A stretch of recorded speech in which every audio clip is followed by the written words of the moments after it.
일요일 오전이었어요.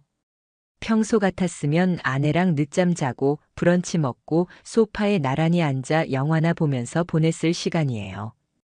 그런데 그날은 이상하게도 아내가 옛날 아이패드를 꺼내서 뭔가를 정리하더라고요. 그 아이패드는 우리가 신혼 초에 같이 산 거였는데 사실상 몇 년 동안 쓰지 않았던 거예요. 그런데 아내가 그걸 꺼내서 사진을 정리하겠다고 말했어요. 저는 그냥 그런가 보다 했죠. 사실 아내는 평소에도 사진을 잘 찍고 정리하는 걸 좋아했거든요. 그날 오후에 아내는 친구 만나러 나간다고 나갔어요. 당연히 저는 의심도 하지 않았어요. 문제는 그 아이패드였어요. 꺼져 있어야 정상인데 소파에 켜진 상태로 놓여 있었어요. 충전기에도 꽂아두지 않았는데 배터리가 꽤 남아 있었고 화면에는 로그인된 상태 그대로 열려 있었죠. 저는 원래 다른 사람 기기를 절대 안 들여다보는 성격인데 그날은 이상하게 손이 저절로 갔어요. 뭔가 불안했어요. 지금 생각하면 직감이었던 것 같아요. 아이패드를 열자마자 눈에 띈 앱이 있었어요. 인스타그램이었죠. 그런데 계정 이름이 낯설었어요. 선데이 모닝 하트라는 아이디였고 프로필 사진은 분홍색 장미 한 송이였어요. 닉네임은 은서라고 되어 있었고 위치는 설해마을로 되어 있었어요. 저는 순간 심장이 멎는 줄 알았어요. 아내 이름도 아니고 우리 집 위치도 아닌 그 낯선 정보들에 머리가 어지러웠어요. 제가 뭘 잘못 본 건가 싶어서 손가락이 떨렸어요. 프로필을 더 내려보니 소개글에는 이렇게 적혀 있었어요. 미혼, 33, 커피와 산책 그리고 조용한 음악을 좋아하는 감성적인 여자. 혼자보단 둘이 좋은 시간이 좋아요. 저는 숨이 턱 막히는 느낌이었어요. 아내는 올해 38이에요. 결혼한 지는 벌써 7년이 넘었고요.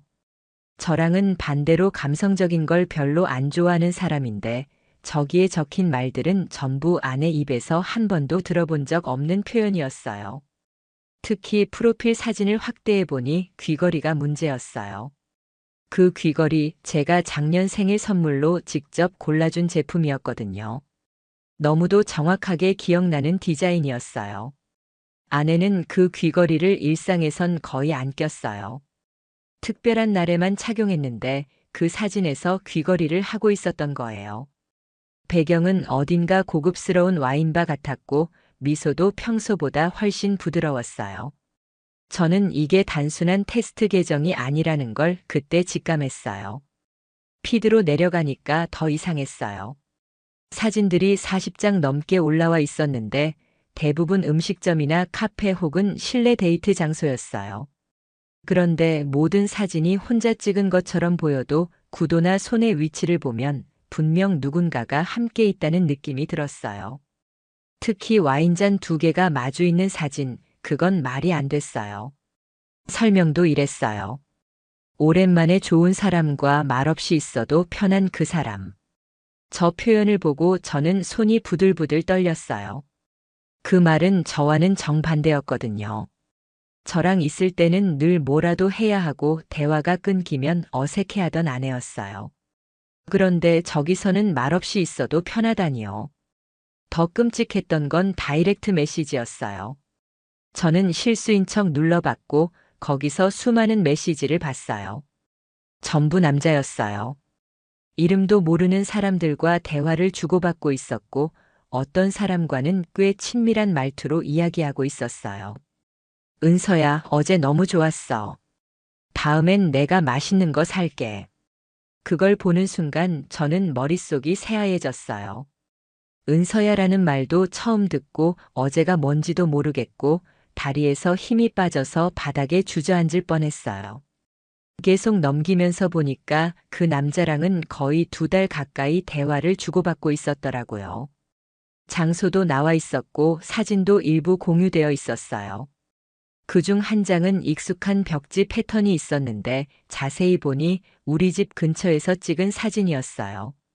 아마 제가 출장 갔던 날이었겠죠. 제가 가장 분노했던 건 그 계정의 팔로워였어요. 수백 명의 낯선 남자들이 아내의 사진에 댓글을 달고 있었고 아내는 하나하나 정성스럽게 답글을 남겼더라고요.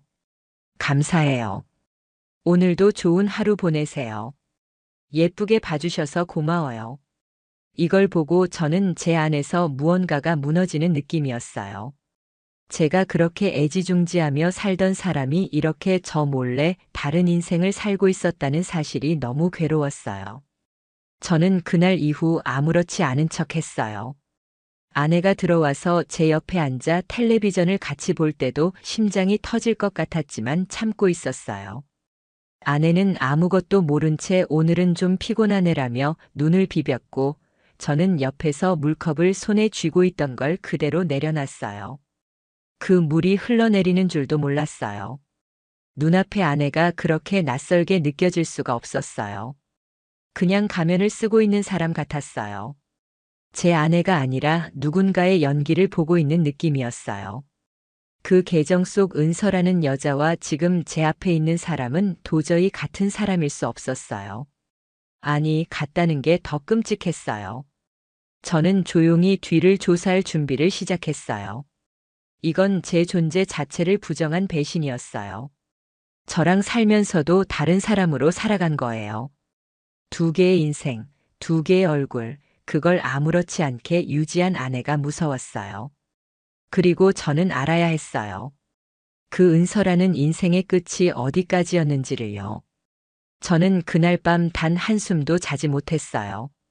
아내는 침대에 누워 금방 잠들었고 저는 거실에서 멍하니 천장을 바라보고 있었어요. 머릿속은 온통 은서라는 이름 세 글자로 가득했어요. 제가 7회를 함께 살아온 아내가 다른 이름으로 살아가고 있었다는 사실이 너무 충격이었어요. 더 이상 그 사람을 아내라고 부를 수 있을지도 모르겠다는 생각이 들 정도였어요. 이건 그냥 장난일 거야라는 생각을 하려 해도 사진과 메시지가 제 눈앞에서 계속 돌아다녔어요. 그 웃음, 그 미소, 그리고 그 낯선 말투들. 다음 날 저는 오전 반차를 냈고 아내에게는 말하지 않았어요. 계획이 필요했거든요.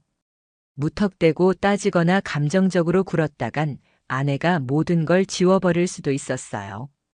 저는 그 계정의 모든 화면을 스크린샷으로 저장했어요. 메시지, 사진, 댓글, 날짜, 프로필 정보까지요. 그리고 또 하나의 단서는 아이패드였어요. 설정에서 자동 로그인된 이메일 주소가 있었고 그걸 복구하면 더 많은 정보를 찾을 수 있겠다고 판단했어요. 아이디는 써나트212골뱅이로 시작되었고 뒷자리는 구글이었어요. 저는 조심스럽게 비밀번호 찾기를 눌러봤어요. 등록된 백업 메일이 나왔고 그게 다름 아닌 우리가 신혼여행 가기 전 만들었던 메일 계정이더라고요. 그 메일은 제가 만들어줬던 거였어요. 비밀번호는 우리 결혼 기념일이었고 저는 그 순간 온몸이 소름 돋았어요. 아내는 이중 생활을 하면서도 비밀번호는 저와의 추억으로 걸어두었더라고요. 그게 무슨 심리인지 도무지 이해가 되지 않았어요. 저를 완전히 배제하진 않았다는 의미일까요? 아니면 저를 우롱하는 짓이었을까요? 복구가 완료되자마자 저는 그 이메일 안에서 수백 통의 알림 메일을 받았어요. 인스타그램 DM 알림, 누가 좋아요를 눌렀다. 누가 댓글을 달았다. 그 중에는 예약 알림도 있었어요. 은서님 9월 2일 토요일 오후 6시 도산공원역 인근 라운지 예약 완료되었습니다. 저는 또 한 번 멘붕에 빠졌어요. 예약, 은서, 그리고 날짜 다 너무나 현실적이었어요. 저는 그날을 기다리기로 결심했어요. 제 손으로 확인해야만 했거든요. 9월 2일 그날은 토요일이었고 아내는 아침부터 평소보다 화장을 더 진하게 하고 옷을 골랐어요. 제가 물었어요. 오늘은 뭐 하는 날이야? 아내는 웃으면서 말했어요. 친한 친구가 결혼해서 잠깐 파티 있어. 저는 그 순간 웃음이 나올 뻔했어요. 파티요. 도산공원 근처에서 파티요. 그리고 제 머릿속에선 이미 아내가 와인잔을 들고 누군가를 바라보며 미소 짓는 장면이 계속 재생되고 있었어요. 아내가 나가고 30분 후 저는 검정색 모자에 마스크까지 착용하고 슬그머니 집을 나섰어요. 예약된 라운지 위치는 더 로지 바이 벨라라는 루프탑 바였어요. 검색해보니 예약제로 운영되는 고급 라운지더라고요. 저는 멀찍이서 자리를 잡았고 아내는 정확히 오후 5시 58분에 그곳에 도착했어요. 그때 저는 다리가 후들거렸어요. 정말 오는구나. 정말 그 계정이 장난이 아니었구나. 저는 그 자리에서 아내가 들어가는 걸 지켜봤고 10분 뒤 아내와 비슷한 또래로 보이는 남성이 도착했어요. 키가 크고 정장 차림의 손엔 작은 선물 포장된 박스를 들고 있었어요. 두 사람은 마치 연인처럼 서로를 보고 반가워하며 인사했고 웃으며 안으로 들어갔어요. 그걸 보고 있는 제 마음은 화가 나는 걸 넘어서 뼈까지 떨리는 기분이었어요. 저 사람은 제가 아내에게 해주지 못한 걸 해준 걸까요? 아니면 아내가 원하는 게 이런 거였던 걸까요? 둘이 앉아서 웃으며 건배하고 손을 맞잡는 모습이 멀리서도 보였어요. 저는 도저히 더는 못 보겠더라고요. 그런데 그냥 돌아설 수도 없었어요. 그래서 저는 직원인 척하고 매장 뒤편에 붙어 있던 야외 부스에 몰래 들어가서 창틈 사이로 계속 그 장면을 바라봤어요. 1시간쯤 지나서 아내가 남자의 손을 잡고 자리에서 일어나는 걸 봤어요. 저는 본능적으로 핸드폰을 꺼내서 사진을 찍었어요. 손을 잡고 웃는 그 모습, 아내는 지금 이 시간에도 분명 제게는 파티 끝나고 금방 들어갈게 같은 메시지를 보냈겠죠. 저는 온몸에서 열이 확 치솟는 걸 느꼈어요. 눈물이 났어요. 그런데 이상하게도 그 눈물은 슬픔보다 분노에 가까웠어요. 제가 누군데 아내를 위해 몇 년을 바쳐온 사람인데 제 모든 시간과 에너지를 쏟아부은 대상이 저렇게 태연하게 이중인격으로 살아가고 있다는 게 너무 억울했어요. 그날 밤 아내는 늦게 들어왔어요. 술을 마셨는지 볼이 빨갰고 웃으면서 말했어요. 오랜만에 수다 떨고 오니까 기분 좋네. 저는 억지로 웃으며 물컵을 건넸어요. 그래, 재밌게 놀다 왔다니 다행이다. 그러고는 잠이 드는 척하며 가만히 누워 있었어요. 아내는 옆에서 샤워를 하고 나와서 핸드폰을 확인하더니 키득거리며 무언가를 쓰고 있었어요. 저는 눈을 감은 채 귀를 기울였고 그 작은 타자 소리가 제 가슴을 콕콕 찌르더라고요. 그날 이후 저는 결심했어요. 더 이상 방관하지 않겠다고. 이건 단순한 외도가 아니었어요. 제 정체성까지 흔드는 일이었어요. 저는 복수할 거예요. 철저하고 차갑게 아내가 나를 어떤 사람이라고 생각했는지 보여줘야 했어요. 저는 아내가 몰랐던 제 또 다른 얼굴을 꺼내들기로 했어요. 그날 이후 저는 다른 사람이 되었어요. 마음 한켠이 텅 비어버린 느낌이었어요. 하지만 그 빈자리를 복수심이 채워갔어요. 저는 아무렇지 않은 척 일상생활을 이어갔지만 속으로는 모든 걸 뒤엎을 계획을 세우고 있었어요. 이대로 끝낼 수는 없었어요. 아내가 다른 이름으로 다른 인생을 살았던 것처럼 저도 이제 다른 얼굴을 꺼낼 차례였어요. 저는 아무 말도 하지 않았지만 머릿속에선 이미 시뮬레이션을 수백 번 돌리고 있었어요. 먼저 저는 아내의 비밀 SNS 계정에 계속 접속했어요. 다이렉트 메시지는 그대로 유지됐고 그 남자와의 대화는 더 노골적이었어요.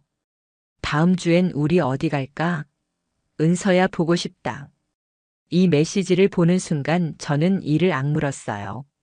그리고 그 아래에 아내가 남긴 답장. 나도 너무 기다려져. 이번엔 조용한 곳에서 오래 있고 싶어. 저는 핸드폰을 바닥에 던질 뻔했어요. 그런데 더 소름 돋는 건 그 남자의 프로필이었어요. 이름은 민석, 나이는 36, 직업은 사진 작가라고 되어 있었어요. 팔로워 수는 적었지만 피드에 올라온 사진들을 보니 프로처럼 찍은 작품들이 많았어요. 저는 곧장 조사를 시작했어요. 민석이라는 남자가 어떻게 아내를 알게 됐는지, 어디서 만났는지를요. SNS를 타고 들어가니 그 남자가 자주 가는 장소 태그가 보였어요. 서촌, 북촌, 도산대로 대부분 아내가 다녀온 곳과 겹쳐 있었어요. 저는 사진 속 배경을 하나하나 확대해 보며 시간을 확인했고 결국 하나의 실마리를 찾았어요. 사진 속 한 카페의 의자 모양과 인테리어가 아내의 피드 속 사진과 완전히 일치했던 거예요. 저는 그 카페를 찾아갔고 실제로 그 의자에 앉아서 찍은 사진 구도를 맞춰봤더니 정확히 겹쳤어요. 저는 그날부터 민석이라는 남자를 추적하기 시작했어요. SNS로 파악한 활동 패턴, 자주 방문하는 장소, 댓글로 언급된 사람들의 정보까지 모조리 정리했어요. 그중 한 명이 결정적이었어요. 민석의 친구로 보이는 남자였는데 둘이 태그된 게시물이 많았어요. 저는 그 친구의 프로필에 접속해서 팔로워 목록을 훑어보다가 아내의 비밀 계정이 좋아요를 누른 게시물을 확인했어요. 그걸 보고는 의심이 확신으로 바뀌었어요. 아내는 민석의 주변 인물과도 이미 연결되어 있었던 거예요. 이건 단순한 SNS 바람이 아니었어요. 아예 그쪽 인생에 들어가 있는 상태였어요. 어느 날 밤 저는 아내의 핸드폰을 다시 확인했어요. 예전과 달리 요즘은 잠금도 걸지 않고 테이블에 놓고 샤워하러 들어가더라고요. 저는 최대한 빠르게 문자 메시지를 살펴봤어요. 그리고 민석이라는 이름은 없었어요. 대신 저장명 마카롱이라는 이름으로 등록되어 있었어요. 그걸 본 순간 진짜 어이가 없었어요. 제 아내는 불륜 상대를 마카롱으로 저장해 놓고 저한테는 요즘 달달한 게 당긴다며 집에 들어올 때마다 마카롱을 사오곤 했어요. 그게 전부 이중적인 행동이라는 걸 알았을 때 제 마음은 부서졌어요. 문자 내용은 더 기가 막혔어요. 은서야, 다음번엔 너한테 어울리는 화이트 셔츠 준비했어. 너 그거 입으면 정말 분위기 있어 보이거든.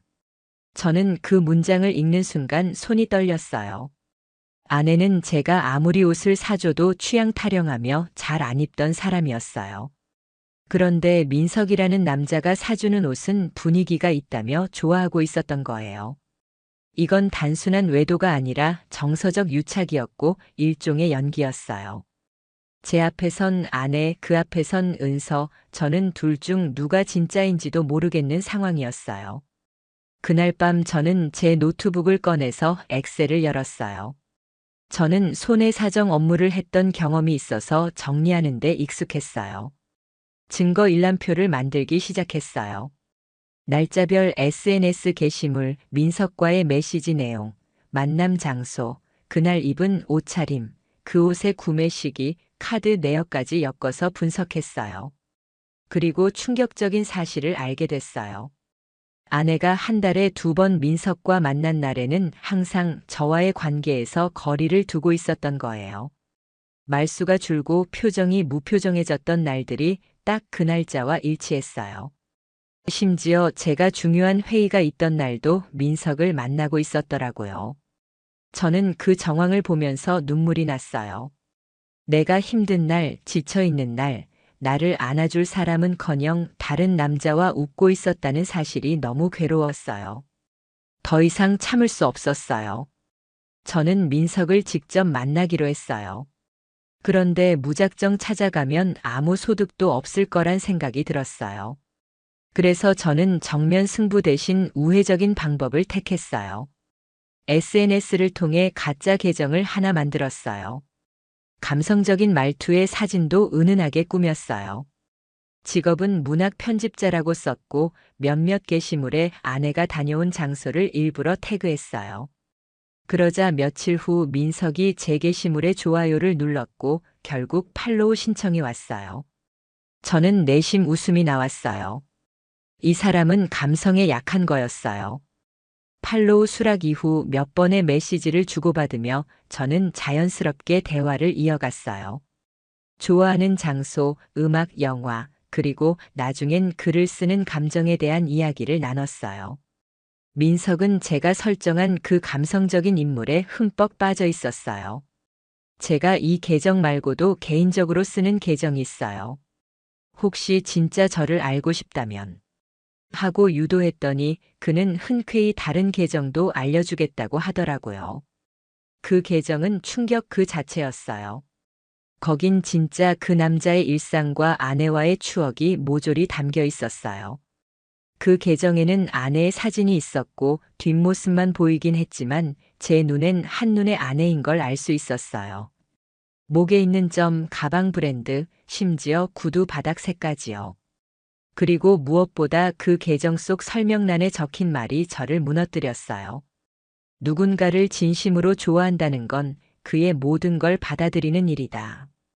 은서 고맙고 사랑해. 그 계정을 본 순간 저는 세상이 무너지는 소리를 들은 것 같았어요. 아내가 누군가에게 고맙고 사랑해라는 말을 들을 정도로 깊게 얽혀 있었다는 사실에 눈이 뒤집히는 줄 알았어요. 저는 바보였어요. 그동안 저 혼자만 진심이었고 저 혼자만 결혼이라는 울타리 안에 있었던 거예요. 아내는 이미 그 울타리를 허물어 놓고 다른 세상에서 다른 남자랑 사랑 노름을 하고 있었던 거죠. 하지만 저는 참았어요. 여기서 무너지면 안 된다고 다짐했어요. 저는 아내를 다시는 제 인생에 발 못 붙이게 할 만큼 철저히 준비하고 있었으니까요. 그래서 변호사를 찾아갔어요. 평소 알던 지인이 소개해준 이혼 전문 변호사였고, 저는 그 자리에서 지금까지 모아온 증거 자료를 모두 보여줬어요. 캡처한 SNS 내용부터 메시지 기록, 민석과 주고받은 대화 내용, 사진 속 얼굴이 보이지는 않지만 아내임이 확실한 물증까지 일일이 정리해서 파일로 전달했어요.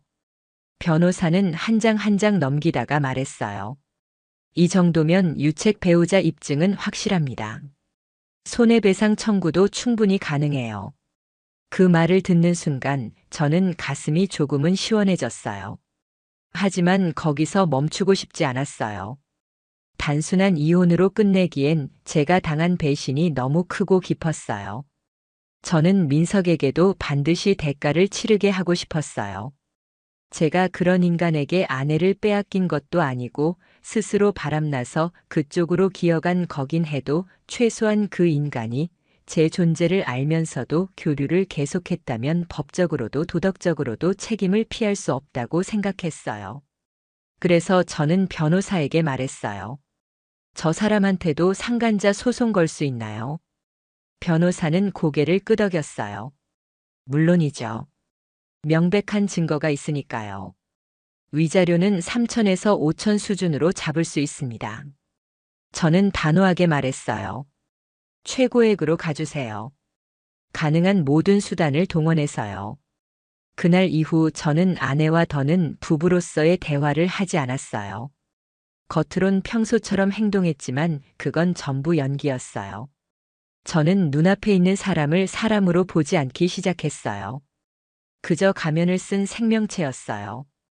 가끔 눈을 마주칠 때마다 소름이 돋을 정도였어요. 웃을 때 입꼬리 근육이 어색하게 움직이는 걸 보면서 저는 저 사람이 얼마나 오래 나를 속여왔는지를 실감했어요. 그러던 중 아내의 SNS에 새로운 게시물이 올라왔어요. 민석과 나란히 앉아 커피를 마시는 뒷모습이었어요. 설명은 이랬어요. 내가 진짜 나다워지는 시간. 저는 핸드폰을 바닥에 집어 던질 뻔했어요. 진짜 나다워지는 시간이라니요. 그러면 지금까지 저랑 살았던 시간은 거짓이라는 뜻이잖아요. 저랑 보낸 모든 순간이 가짜였고 민석이랑 있을 때만 진짜였다는 거잖아요. 그 말 한 줄이 그렇게 비수를 꽂을 줄은 몰랐어요. 이제 때가 됐다고 판단했어요. 월요일 오전 저는 회사에 연차를 내고 이혼 소장을 정식으로 제출했어요. 변호사는 빠르게 움직였고 그날 오후엔 민석에게 보내는 내용 증명도 작성해서 발송했어요. 모든 절차는 속전속결로 진행됐고 저는 아내에게 통보만 남겨두고 있었어요. 금요일 저녁 저는 조용히 퇴근해서 거실 테이블에 2개의 봉투를 올려놨어요. 하나는 이혼 소송 서류, 하나는 상간자 소송 내용 증명 복사본, 그리고 조용히 소파에 앉아 TV를 켜놨어요. 아내는 평소처럼 들어왔어요. 방긋 웃으며 말했어요. 오늘 저녁 뭐 먹을까? 나 배고파. 저는 TV에서 눈을 떼지 않고 말했어요. 먹기 전에 이거부터 봐. 아내는 무슨 말인가 싶었는지 테이블 위에 봉투를 들여다봤고 그 안에서 서류를 꺼내는 순간 표정이 일그러졌어요. 처음엔 어리둥절한 얼굴이더니 곧 입술이 파르르 떨리기 시작했어요. 이게 뭐야? 저는 조용히 말했어요. 그동안 잘 지냈지. 은서 씨. 아내는 그 말을 듣는 순간 얼굴이 창백해졌어요. 숨을 들이키며 물었어요. 당신 어떻게? 저는 한치의 감정도 없이 말했어요. 너랑 그 남자랑 나눈 메시지, SNS, 사진, 만난 장소 다 확인했어. 내가 어떤 사람인지 이제야 제대로 알겠더라고. 아내는 아무 말도 못하고 고개를 숙였어요. 손에 들고 있던 서류가 바닥에 떨어졌고 그녀는 소파 앞에 무릎을 꿇었어요. 미안해. 정말 미안해. 그런 의도 아니었어. 그냥 저는 말을 끊었어요. 그냥 재미였다고 하겠지. 그냥 위로였다고 하겠지. 그런데 그거 알아. 너 그 사람한테 사랑해라고 했더라. 나는 7년 동안 그 말 듣지도 못했거든. 그 순간 아내는 울기 시작했어요. 엉엉 우는 소리가 거실을 울렸지만 저는 아무 감정도 없었어요. 그 소리가 차라리 소음처럼 들렸어요. 그날 밤 아내는 방 안에서 계속 울고 있었고 저는 새로 이사 갈 집의 인테리어 사진을 보고 있었어요. 이번엔 혼자 살게 될 곳이었어요. 이제 제 인생은 아내가 없는 인생으로 전환되고 있었어요. 그 다음 주 월요일 변호사로부터 전화가 왔어요. 상대방에게 소장이 정식으로 전달됐고 민석 쪽도 이미 내용 증명을 수령했다고 하더라고요. 아내는 평소보다 더 말수가 줄었고 눈도 잘 마주치지 않았어요. 하지만 저는 그런 아내의 태도에 일말의 동정도 느끼지 않았어요.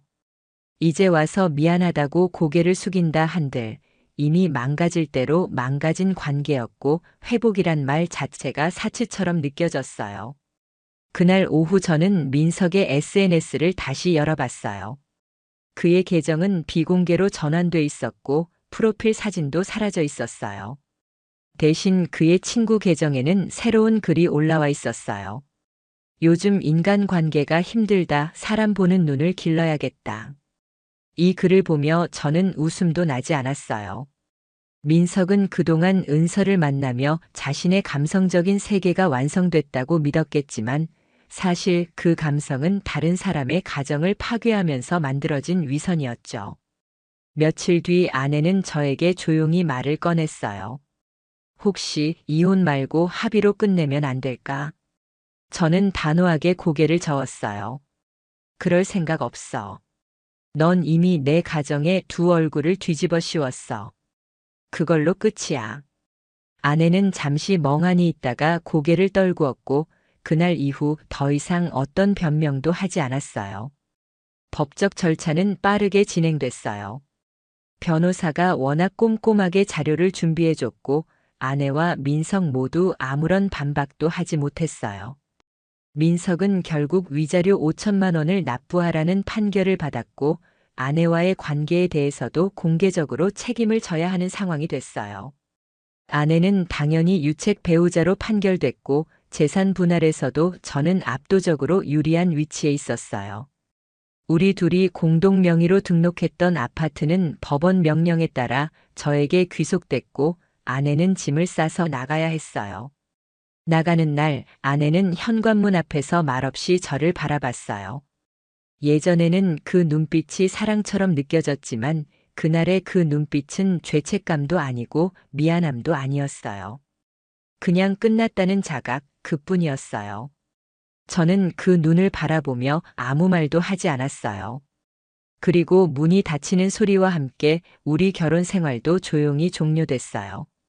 민석은 그 후로 SNS를 완전히 닫았고 지인들 사이에서도 그의 이야기는 빠르게 퍼져나갔어요. 사진작가라는 명함도 이제는 어디서도 찾을 수 없었고 그가 찍던 전시회도 전부 취소됐다는 소식이 들려왔어요. 몇몇 지인은 그가 다른 지역으로 잠적했다는 말도 했지만 저는 더 이상 관심이 없었어요. 이미 그는 제 인생에서 지워진 이름이었고 책임만 남긴 채 끝난 존재였어요. 아내는 이혼 이후 고향 근처로 내려갔다는 소식을 전해 들었어요. 부모님과도 사이가 좋지 않아서 혼자 지낸다고 하더라고요. 이전처럼 SNS에 사진을 올리지도 않았고 모든 계정을 삭제했다고 해요. 민석과도 연락을 끊은 지 오래라고 하더라고요. 그게 사실이든 아니든 상관없었어요. 저는 이미 아내라는 사람을 제 기억에서 지워버렸으니까요. 혼자 남겨진 저는 어떻게 됐냐고요. 저는 생각보다 괜찮았어요. 오히려 훨씬 편안했어요. 새 아파트로 이사했고 회사와 가까워서 출퇴근도 수월해졌어요. 주말이면 좋아하던 산책을 했고 카페에서 책을 보며 조용한 시간을 보냈어요. 가끔은 예전 사진들을 꺼내보곤 했지만 이젠 미련도 없어요. 그 사진 속 웃는 얼굴도 결국 가면이었다는 걸 알게 된 이후부터는 더 이상 감정이 잃지 않았어요. 제가 복수를 하고 싶었던 건 단순히 보복하기 위해서가 아니었어요. 진실을 마주하지 않고 사는 게 더 지옥이라는 걸 아내에게 알려주고 싶었어요. 두 얼굴로 사는 게 얼마나 많은 사람을 무너뜨리는 일인지 그 대가를 똑똑히 느끼게 하고 싶었어요. 그리고 저는 해냈어요. 흔들리지 않고 무너지지 않고 철저하게 완벽하게. 결국 제 손으로 진실을 끄집어내고 제 손으로 관계를 끝내고 제 발로 새로운 삶을 걸어 나갔어요. 그게 제가 할 수 있는 최고의 복수였어요. 지금도 가끔 사람들은 저에게 물어요. 그런 배신 당하고도 어떻게 그렇게 차분하게 대응할 수 있었어요? 저는 웃으며 대답해요. 감정에 휘둘리면 결국 나만 망가져요. 진짜 복수는 차갑고 조용하게 완성되는 거예요. 이 이야기를 듣는 누군가가 있다면 꼭 기억해 주세요. 가면을 쓰고 사는 사람은 언젠가 반드시 들통납니다. 그리고 그 가면은 벗겨질 때 가장 비참하다는 것도요.